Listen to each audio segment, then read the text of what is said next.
கோல்டோட price நிறைய increase ஆகி நம்ம பார்த்துருக்குறோம். இப்போ வந்து அதே மாதிரி ஒரு விஷயம் வந்து டபுள் ஆகிட்டு இருக்கு. அது என்னன்னு பார்த்தீங்கன்னா வேற ஒன்றும் இல்லை, RAM and SSD. For example வந்து 16 GB DDR5 ரேம் வந்து பார்த்தீங்கன்னா ஒரு 4000 ரேஞ்சில் கிடச்சிட்டு இருந்தது, 5200 மேட்ச்.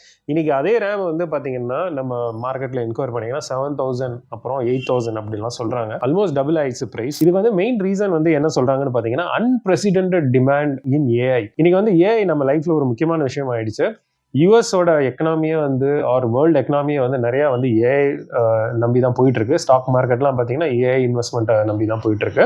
ஓகே, இந்த ஓப்பன் ஏஐ அப்படிங்கிற கம்பெனி, இந்த சாட் ஜிபிடி ரிலீஸ் பண்ண கம்பெனி வந்து ஆரக்கிள், மைக்ரோசாஃப்ட் இவங்கெல்லாம் சேர்ந்து வந்து பார்த்தீங்கன்னா ஸ்டார் கேட் அப்படின்னு சொல்லிட்டு ஒரு கன்சார்டியம் ரெடி பண்ணி ஒரு ப்ராஜெக்ட் பண்ணிட்டு இருக்காங்க.